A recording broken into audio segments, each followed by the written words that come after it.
নমস্কার দর্শক বন্ধুরা, মৃত্যুঞ্জয় অমৃত বচন অনুষ্ঠানে সবাইকে স্বাগত। আমি আপনাদের find philosopher and guide Mrityunjay Bharati.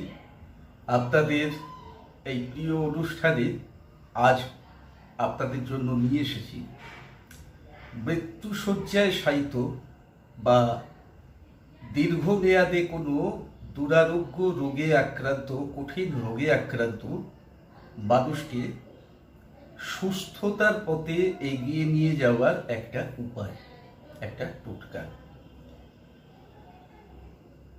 বিষয়টা শুনে বুঝতে পারছেন, এটা একটা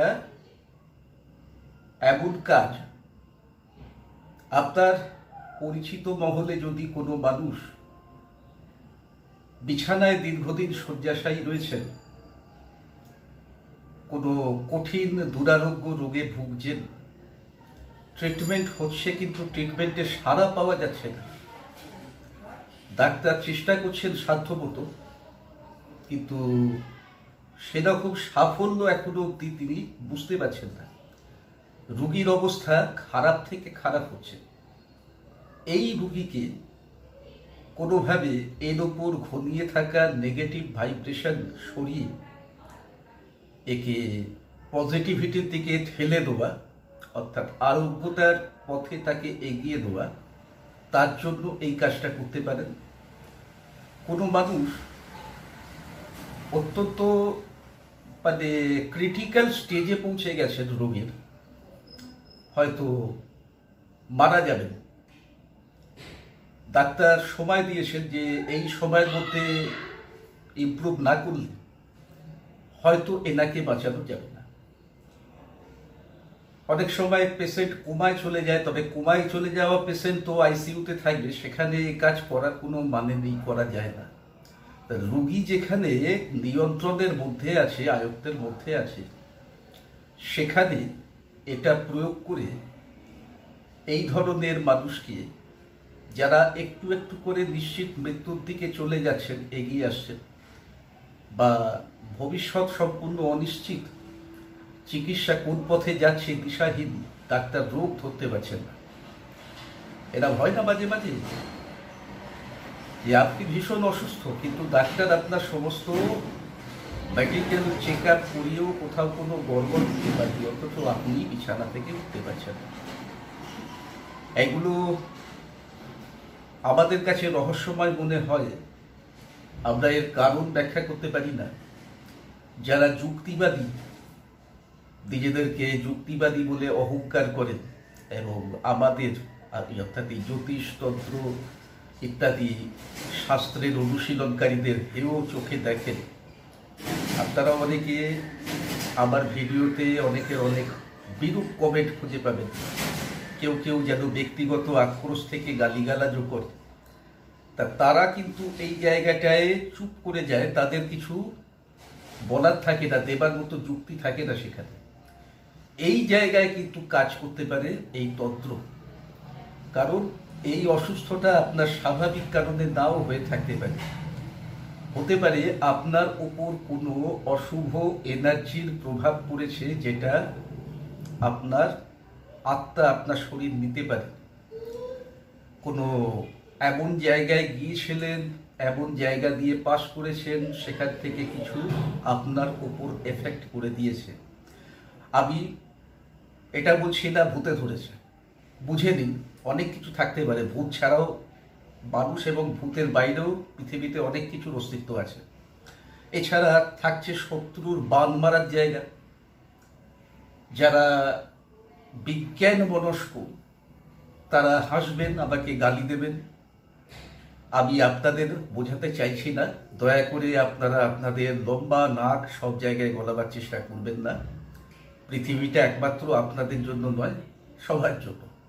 তাহলে প্রত্যেকটা মানুষ যেমন তার নিজস্ব চিন্তাধারা, বিচার বুদ্ধি আছে, তাকে তার জায়গায় থেকে কাজ করতে দেওয়া উচিত। যারা মানে তাদের মানতে দিন, আপনারা মানেন না, মানবেন না, আপনাদের মানানোর দায়িত্ব আমার না। তা বাইরে অদ্ভুতভাবে এই জায়গায় কিন্তু এই কাজ সফল হতে দেখা যায়। যদি বিশেষত কোনো তন্ত্র, মন্ত্র, জাদু, টোনা বানবিদ্যা ইত্যাদির প্রভাবে আপনার অসুস্থতা থেকে থাকে বা সেই ব্যক্তির অসুস্থতা হয়ে থাকে, এগুলো কিন্তু কেটে যাওয়ার একটা জায়গা থাকেই। প্লাস যারা স্বাভাবিকভাবে অসুস্থ থেকে সুস্থ হতে পারছেন না, তাদের একটু ভাবতে হবে। অ্যাস্ট্রোলজি যদি বিশ্বাস করেন অন্তত পক্ষে, তাহলে মারক গ্রহেও বাধক গ্রহ, অশুভ গ্রহ, অশুভ নক্ষত্র, এগুলো ধারণাকে তো মানতে হবে। কোন মানুষ কোন সময়ে কোন গ্রহের দশায় আছে, অন্তর্দশায় আছে, তার জন্মছকে সেই গ্রহ কি তার বারকত্বের দিককে নির্দেশ করছে, এগুলো পর্যালোচনা করলেও সময়টা আপনার পক্ষে কি বোঝা যায়। তা সেই সময়টা যদি আপনার জীবন নাশের শঙ্কাযুক্ত সময় হয়, তাহলে এই যে নেগেটিভিটির জায়গা, সেটা গ্রহদোষজনিত কারণে হোক, সময়ের আবর্তনের কারণে হোক, আপনার উপরে তো একটা নেগেটিভিটি ছড়িয়ে আছে, তাই আপনি পজিটিভ আলোর দিশা খুঁজে পাচ্ছেন না।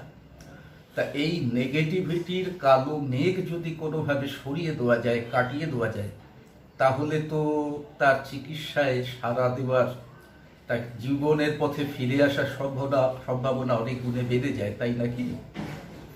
তা এই জায়গা থেকেও করতে পারা যায় এই প্রয়োগ, এই কাজ।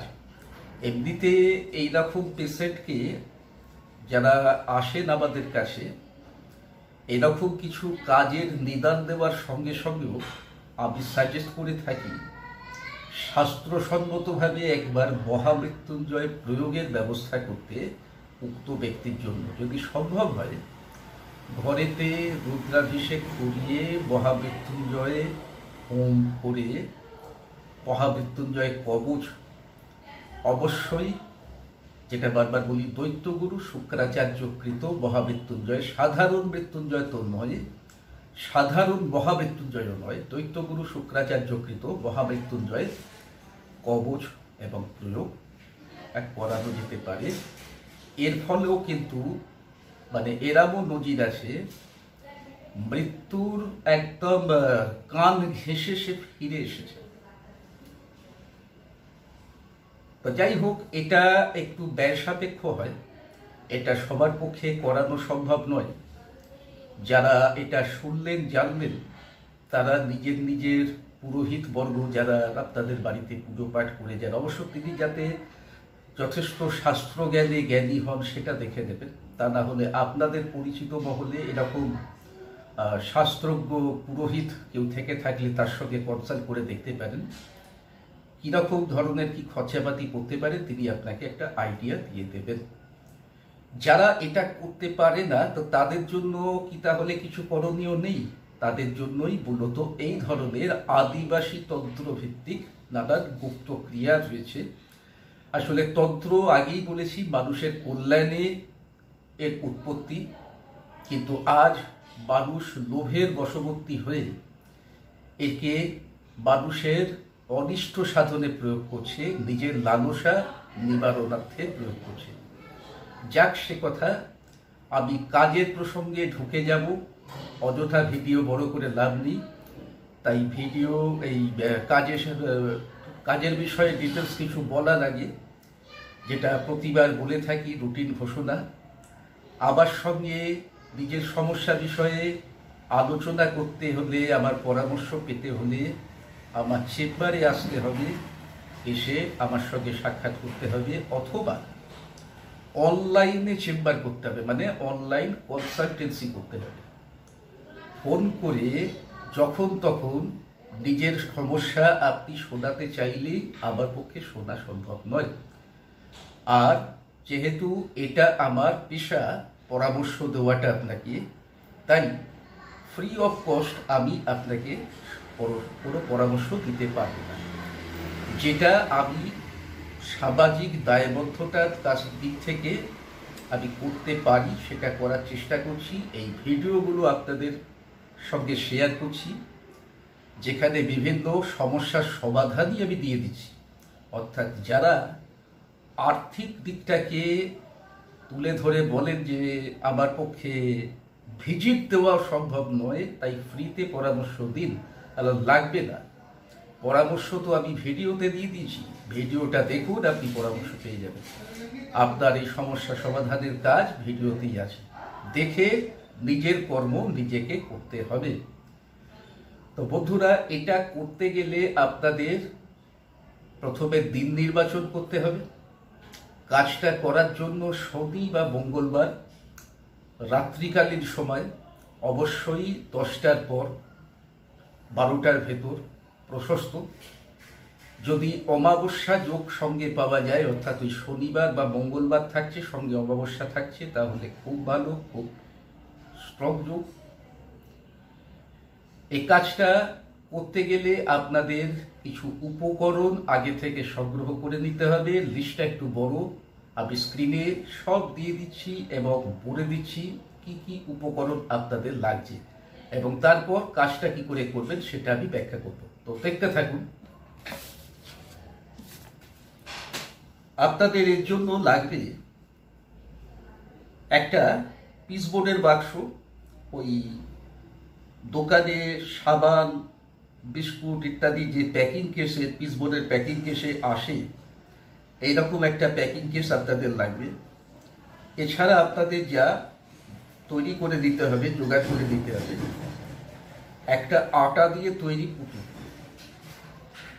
যদি ব্যক্তি পুরুষ হন তাহলে পুরুষ পুতুল, যদি ব্যক্তি মহিলা হন অর্থাৎ যাকে সুস্থ করা হবে, অসুস্থ মানুষটি যদি মহিলা হন তাহলে মহিলা পুতুল বানাতে হবে। আটা মেখে নিয়ে নিজের হাতে একটি পুতুল গড়ে দিতে হবে। যেই পুতুলের ওপর যে মানুষটির ওপর ক্রিয়া করা হচ্ছে সেই মানুষটির নাম আলতা দিয়ে লিখে দিতে হবে। এছাড়া আর কি করতে হবে, ওই আটা দিয়েই 7খানা, মানে যে আটা আমি একসাথে মেখেছিলাম তার থেকে পুতুল বানিয়েছি এবং কিছুটা আটা বাঁচিয়ে রেখে দিয়েছি। ওই আটা থেকে 7খানা আটার গুলি বানাতে হবে, আর 7খানা ছাইয়ের গুলি বানাতে হবে। যারা একটু অবাক হচ্ছেন ছাই দিয়ে কি করে গুলি বানাবেন, তাদের বলি, মিহি ছাই, সেটা উনুনের ছাই হওয়াই বাঞ্ছনীয়। আজকাল কোনো ঘরে শহরে উনুন জ্বলে না, আপনারা খোঁজা করে একটু আপনার এলাকাতে চায়ের দোকান বা টিফিন ইত্যাদি বিক্রেতা যারা উনুন জ্বালিয়ে কাজ করেন তাদের থেকে এই ছাই সংগ্রহ করে নিতে হবে, বলবেন বাসন মাজার কাজে লাগবে। এই গুলি, এই ছাইটার মধ্যে অল্প অল্প জল মিশিয়ে ছাইটাকে মেখে তাই দিয়ে 7খানা গুলি বানিয়ে নিতে হবে। আর লাগছে 7খানা কাঁচের চুড়ি। এই চুড়িগুলো যেন ভাঙা না হয়, নতুন কাঁচের চুড়ি হওয়া বাঞ্ছনীয়, দোকান থেকে কিনে নেবেন। শুকনো লঙ্কা সম্পূর্ণ, অর্থাৎ ভাঙা নয়, গোটা কাটা নয়, 7খানা। 1খানা নিখুঁত পাতিলেবু, যেন কোনো দাগ ছোপ না থাকে, তাজা হয়। 1 খণ্ড ফিটকিরি, 100 গ্রাম মতো ওজন হলেই যথেষ্ট। মাটির গারু লাগবে একটা, গারু বোঝেন তো, ঘট মতো, যেখান থেকে জল বার করার জন্য একটা নল মতো লাগানো থাকে। এটা সাধারণত মুসলিম সম্প্রদায়ের মানুষরা বেশি ব্যবহার করে থাকেন। গারুতে করে তারা জল নিয়ে হাত মুখ ধোন, পায়খানা যান। আশা করি বোঝাতে পেরেছি গারু কি জিনিস। এটি মাটিরও পাওয়া যায়। মাটির গারু লাগবে একটি, আর লাগবে 4 মুখযুক্ত মাটির প্রদীপ একটা। আশা করি বোঝানো গেল কি কি জিনিস আমাদের সংগ্রহ করে দিতে হবে। প্রদীপ জ্বালানোর জন্য বলাই বাহুল্য, তেল লাগবে, সর্ষের তেল, এবং সলতে প্রদীপের তুলো দিয়ে বানিয়ে দিতে হবে। সমস্ত উপকরণ পিসবোর্ডের বাক্সে রেখে পুতুলটি আগেই বলেছি নাম লিখে দিতে হবে পুতুলের উপর, কি কার জন্য কাজটা করা হচ্ছে। পুতুলটি হচ্ছে তার প্রতিনিধি। ওই 4 মুখযুক্ত প্রদীপটি জেলে বাক্সের মধ্যে বসাতে হবে। সব শুদ্ধ তুলে ধরে রোগীর মাথা থেকে পা পর্যন্ত, রোগী যদি বিছানায় শায়িত থাকে তাহলে শায়িত অবস্থাতেই তাকে তোলার দরকার নেই, মাথা থেকে পা পর্যন্ত 7 বার ঘোরাবেন অ্যান্টি ক্লকওয়াইজ, ঘড়ির কাঁটার বিপরীত দিকে। ঘড়ি ডান দিকে ঘোরে, আপনি বাঁ দিকে ঘোরাবেন। 7 বার যে ঘোরাবেন, ঘুরিয়ে নিতে নিতে তার সুস্থ হয়ে যাওয়ার, তার সকল কষ্ট কেটে যাওয়ার একটা কামনা চাইবেন, কামনা রাখবেন।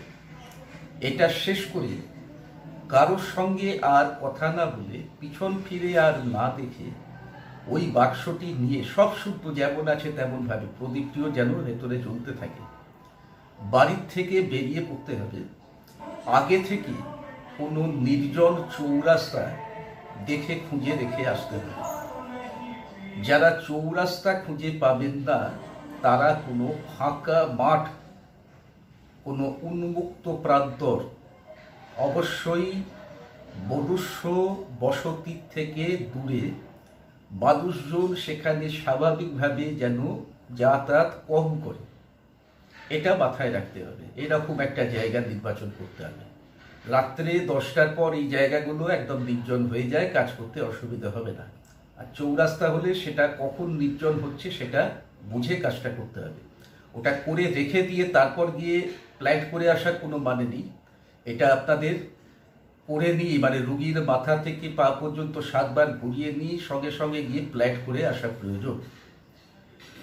এটা সেখানে চৌরাস্তার মিড পয়েন্টে রেখে, যদি চৌরাস্তা না হয় ওই ফাঁকা মাঠে গিয়ে উত্তর দিশায় মুখ করে দাঁড়িয়ে সামনে একটা হাত দিয়ে ক্রস চিহ্ন এঁকে দিতে হবে।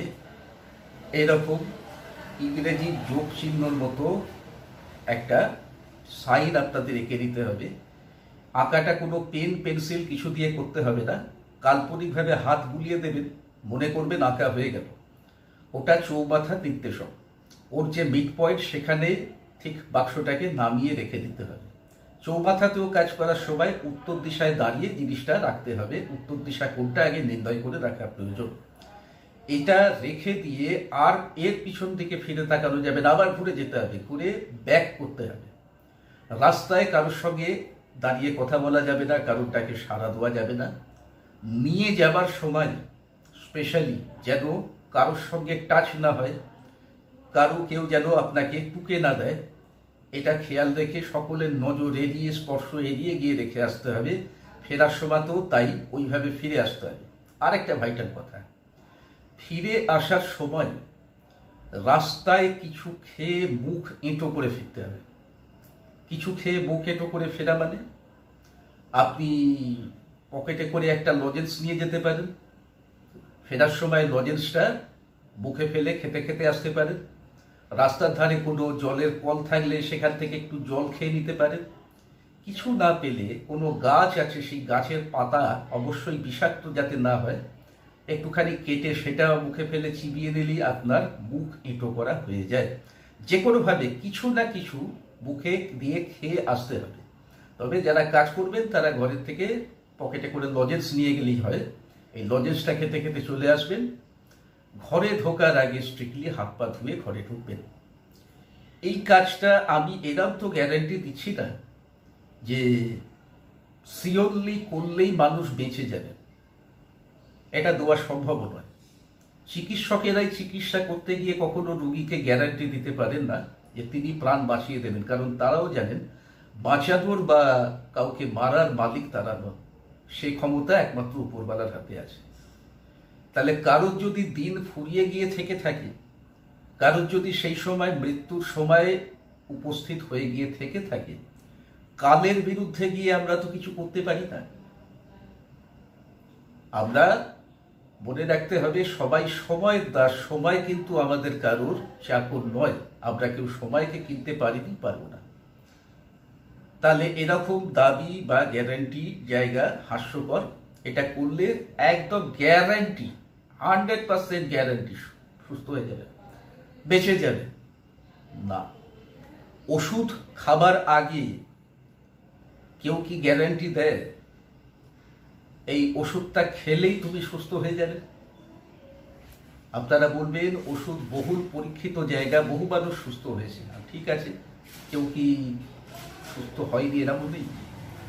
খোঁজ নিয়ে দেখুন, এটা হয় না। সাকসেস রেট কোনো কিছুতে 100% হতে পারে না। শর্ট টার্মে হতে পারে, লং টার্মে হয় না। তাহলে এটা হয় না।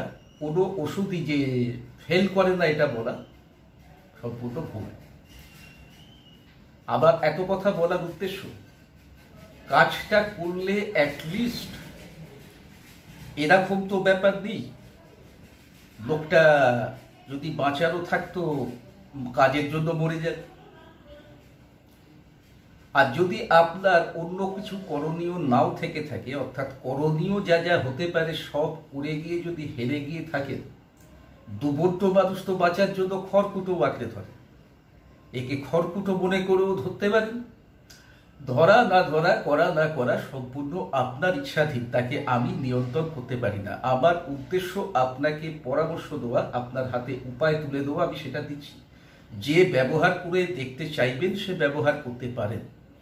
এটা বলতে পারি, এ কাজ কিন্তু কাউকে মেরে ফেলার কাজ নয়, এ কাজ কারোর ক্ষতি করার কাজ নয়। তাকে ক্ষতি করা হয়ে থাকলে সেই ক্ষতিটাকে সরিয়ে দেওয়ার, কেটে দেওয়ার, তার উপর ঘনিয়ে থাকা ঋণাত্মক যে এনার্জি, তার প্রভাবকে কাটিয়ে দেওয়ার, তাকে পজিটিভিটির দিকে ঘোরানোর একটা প্রসেস মাত্র, একটা চেষ্টা মাত্র। কিন্তু চেষ্টা, প্রতিটা প্রচেষ্টা যেমন সফল হয় না, এতেও ব্যর্থতা কখনো কখনো আসতেই পারে। ওই ক্ষেত্র বলেই দিলাম, সময়। যদি সময় বিপক্ষে থাকে তাহলে কোনো কিছুই সপক্ষে আনা যায় না। তার মানে এটা নয় যে আমরা হাত গুটিয়ে বসে থাকবো, আমরা কিছু করব না। করবার বা করাবার সদিচ্ছে জায়গাটা থাকলে এগুন দায়সারাভাবে কারুর দ্বারা প্ররোচিত হয়ে কিছু চেষ্টা করবেন না। আরেকটা কথা, এই মহামৃত্যুঞ্জয় প্রয়োগ যেটার কথা উল্লেখ করলাম, বা আজকে যে কাজটা দিলাম আদিবাসী তন্ত্রের একটা কাজ, এগুলোর আরেকটাও প্রভাব হয়। এটা আবার না বলে দিলে নয়, কারণ এটার জন্য বিভ্রান্তি হতে পারে। সেটা হচ্ছে, ধরুন একজন এমন মানুষ যন্ত্রণায় কাতরাচ্ছেন, তিনি সম্পূর্ণভাবে ডিসেবলড হয়ে গেছেন, বিছানায় পায়খানা করছেন, প্রস্রাব করছেন, খাওয়া কমে গেছে, বন্ধ হতে চলেছে, শরীরে বেড স্যুট দেখা গেছে। অর্থাৎ এই মানুষটার বেঁচে ফেরার জায়গাটা প্রায় শূন্য। কিন্তু সময় না হওয়াতে বা তার উপর এই যে নেগেটিভিটি, যেটা তাকে কষ্ট দিচ্ছে তিলে তিলে, এইগুলোকে যদি সরিয়ে দেওয়া যায়, তার কষ্টের জায়গাটা তো মিটে যেতে পারে। অনেকে প্রায়শ্চিত্ত করার, কেন করার? এত কষ্ট পাচ্ছে, চোখে দেখা যাচ্ছে না। যদি ভগবান ওনাকে তুলে দিতেন তাহলে উনি শান্তি পেতেন। এই মনোভাব অনেক সময় পরিবারে কাজ করে, এবং বাস্তবে কি মানুষটির একটা নিষ্কৃতির প্রয়োজন হয়। একে মৃত্যু বলে না হয়, একে নিষ্কৃতি বলা হয়। তা এগুলো কিন্তু এই নিষ্কৃতিদায়ক কাজ হিসেবেও বিবেচিত হতে পারে। অর্থাৎ মানুষটা জানেন মারা যাবে, কিন্তু কিছুতে তার প্রাণ বেরোচ্ছে না, সে কষ্ট পাচ্ছে, প্রচন্ড কষ্ট পাচ্ছে। তার বেঁচে থাকাটা মৃত্যুর থেকে শতগুণে ভয়ঙ্কর হয়ে উঠেছে তার কাছে। তাকে নিষ্কৃতি দেওয়ার জন্য এই কাজ করে দেখতে পারেন। এই কাজের ফলেও তার নিষ্কৃতি ঘটে যেতে পারে। তাহলে এখন আপনারা পড়ে গেছেন একটা দোটানায়, কি করব? বাঁচানোর জন্য প্রয়োগ করব, যদি মারা যায়। মারা কখন যেতে পারে বুঝিয়ে দিলাম। অবশ্যই কাজটা করার সময় তখন সুস্থতার কামনা থাকবে না, নিষ্কৃতির কামনা থাকবে। আর সুস্থতার জন্য যদি কাজটা করা হয়, জীবনে ফেরানোর জন্য যদি কাজটা করা হয়, তাতে জীবনে ফেরানোর কথা উল্লেখ থাকবে। বুঝে শুনে অস্ত্রকে অনেকভাবে প্রয়োগ করা যেতে পারে। ছুরি দিয়ে কাটা যায় আমরা জানি, কিন্তু কতভাবে যে কাটা যায় তা কি আমরা জানি? সেটা বিভিন্ন অঞ্চলের মানুষ বিভিন্নভাবে ছুরিকে ব্যবহার করে কাটাকুটি করে, সেগুলো দেখলে তখন আমাদের ধারণা হয়। তা এটাও তাই, এই কাজটাকেও আমরা দুভাবেই প্রয়োগ করতে পারি। যে যেভাবে চাইবেন সেভাবে প্রয়োগ করে দেখতে পারেন। এর রেজাল্ট হয় 100% হয়। বহু মানুষকে পড়িয়েছি, উপকৃত হয়েছে, আবার নিষ্কৃতির জন্য পড়িয়েছি, তাতেও লাভ হয়েছে। আজকের অনুষ্ঠান এখানেই শেষ করছি। ফিরে আসবো খুব শীঘ্রই নতুন অনুষ্ঠানে, নতুন টপিক সঙ্গে নিয়ে। জয় মাতা।